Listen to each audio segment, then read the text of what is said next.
I think what we're going to do here is I went on social media and I sort of, surveyed my audience and asked them about red flags in dating.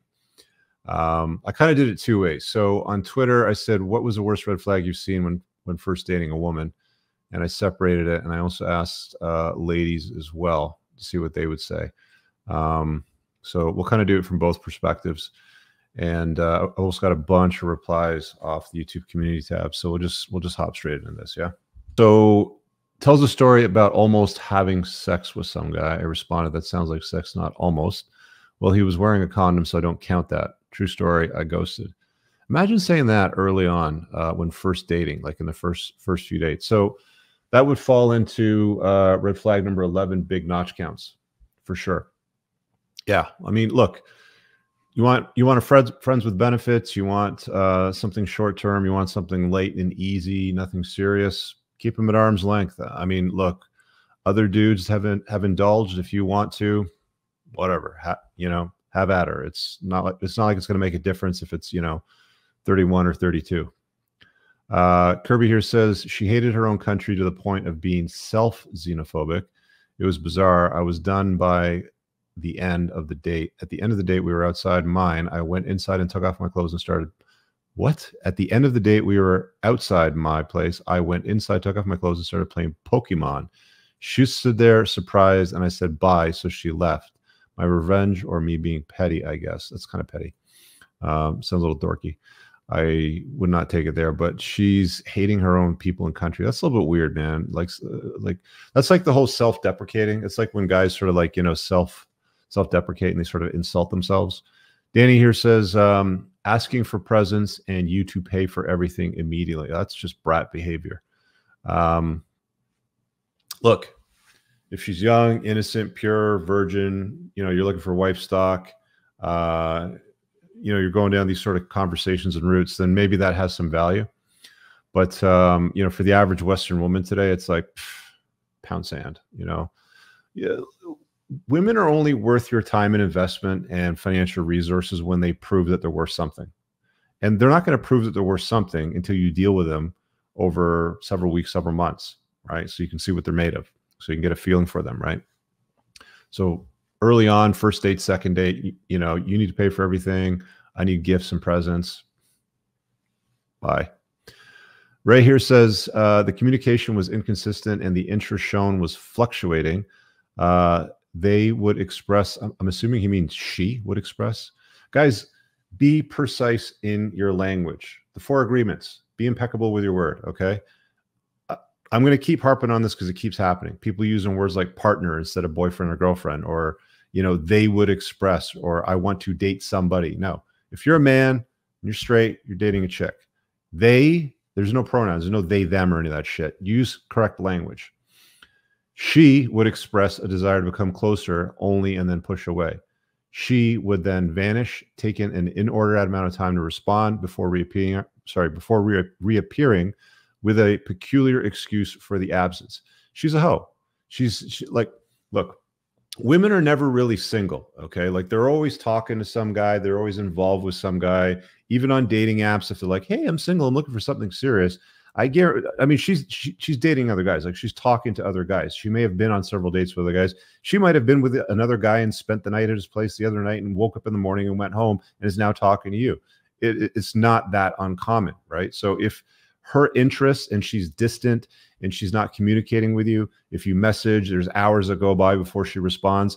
If a woman has genuine burning desire for you, she will respond immediately. There's no, oh, I was busy for the last, 36 hours because my cat sprained its eye looking at a disco ball and I had to go to the veterinarian and pay all this money to fix it. And it was very devastating. Shut the fuck.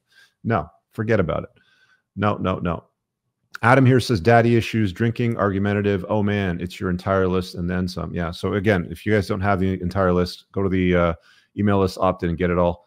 The daddy issues is effing massive though. It's an immediate gotta go. Look, I'm going to co-sign this very, very strongly.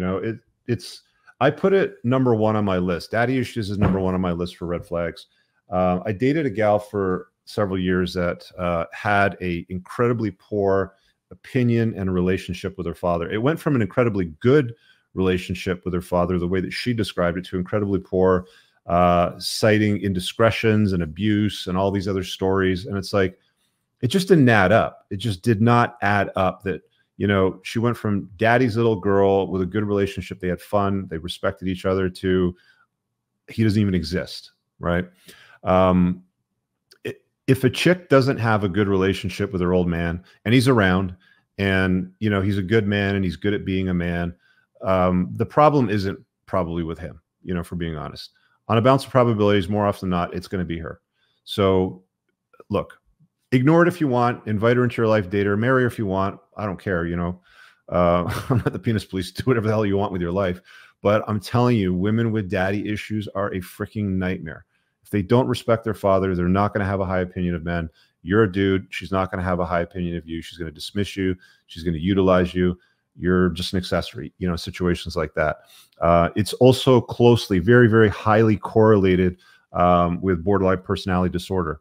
I don't know what the exact numbers are today. The last time I saw a stat, it was something like 1 in 5 or 1 in 4 women are either diagnosed or undiagnosed with the condition. And they're hot, they're cold, they're warm, they're loving, they're, you know, they're frigid, whatever. It's, look, find out for yourself. I know a lot of guys are going to be like, yeah, okay, Rich, that's fine. I'm just going to figure it out for myself.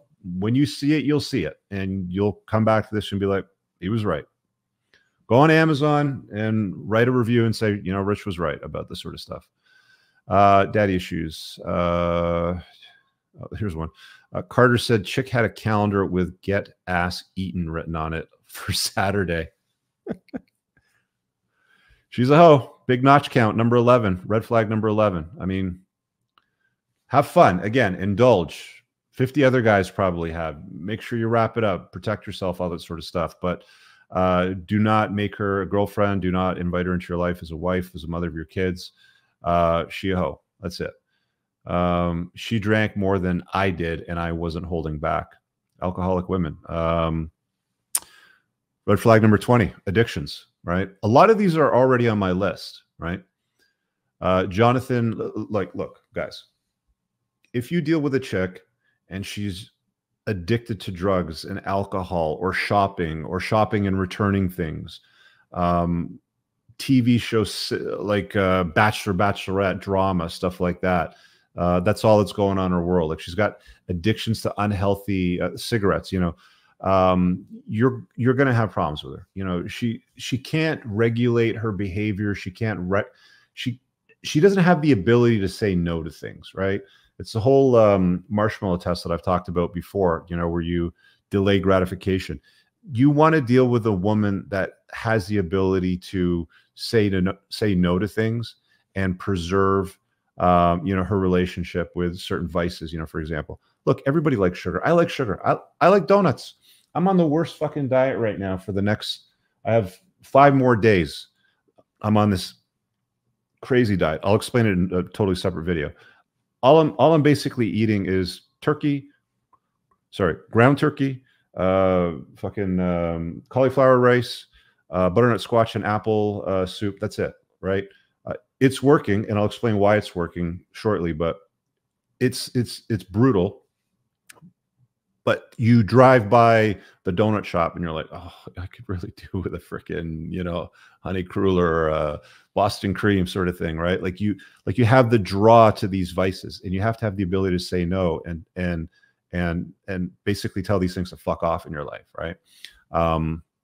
If a woman can't do that, she's probably shared her body with a lot of dudes. She's probably got some addictions to certain things. And it doesn't matter if it's alcohol or if it's shopping and returning things. It doesn't matter what it happens to be. You don't want to deal with that on a long-term basis. You can. It's not that you can't. It's just that your life will become more uncomfortable, more difficult, more combative. It's going to annoy you. Okay. Trust me when I say this. I am not a spring chicken. I've done all of these things, and I'm speaking from wisdom. Wisdom comes from making stupid mistakes. This is why, you know, we have these conversations. I really hope you guys enjoyed that clip. If you want to watch the full-length podcast, you can find that over here, that clip's from. If you're newer to the channel, make sure you hit subscribe over here, and pin down below in the top comment, you'll find a bunch of useful links to my website, my supplement line, books, and a bunch of other stuff. Have an amazing day. Peace out.